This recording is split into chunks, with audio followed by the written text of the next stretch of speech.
অরক্ষিত level crossing এ আবারও দুর্ঘটনা। এবার ফরিদপুরে ট্রেন চাপায় প্রাণ গেল 5 মাইক্রোবাস যাত্রীর।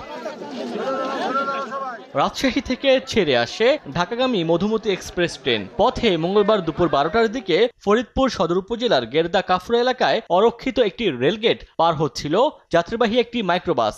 ওই সময় মধুমতি এক্সপ্রেস ট্রেন মাইক্রোবাসটিকে 50 গজ দূরে টেনে হেঁচড়ে নিয়ে যায়।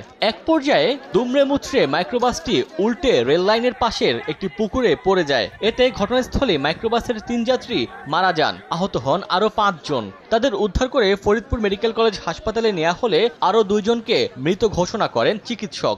মাইক্রোর ভিতরে টোটাল সার্চ করেছি এবং মাইক্রোর নিচেই কোনো কিছু চাপা আছে কিনা এবং কলা গাছ সহ পড়ছিল, সেই কলা গাছের নিচে কেউ আটকে আছে কিনা, চাপা পড়েছে, সেটাও আমরা দেখেছি। পরবর্তী ব্যবস্থা গ্রহণ করা হবে। জেলা প্রশাসক মহোদয় আছেন, আমরা সমন্বয় করে ব্যবস্থা করব। লেভেল ক্রসিং এ কোনো গেটম্যান না থাকায় প্রায় ছোট বড় দুর্ঘটনা ঘটছে বলে অভিযোগ স্থানীয়দের। মধুমতি সমুদ্র ট্রেনটা ওটা আপনার ঢাকার দিকে যাচ্ছিল, ফরিদপুর থেকে আসছে। আর এই যে মাইক্রোবাসটা এটা আপনার ফরিদপুরের দিকে যাচ্ছিল, গেটদার থেকে বের হয়েছে। মাইক্রোবাসটিকে সামনাসামনি ধাক্কা দেওয়া ওরে এই জায়গা নিয়ে আসে। এই জায়গা বারবার দুর্ঘটনা ঘটতেছে, এই জায়গা গেটের খুব জরুরি দরকার। হতাহতদের পরিবারকে আর্থিক সহায়তার ঘোষণা দিয়েছেন জেলা প্রশাসক। এখানে আসলে রেলের যে নিরাপত্তা ব্যবস্থা এটা দরকার।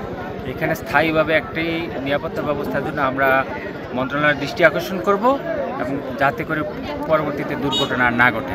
নিহতরা নারায়ণগঞ্জের বাসিন্দা বলে প্রাথমিকভাবে ধারণা করছে প্রশাসন। সময় সংবাদ, ফরিদপুর।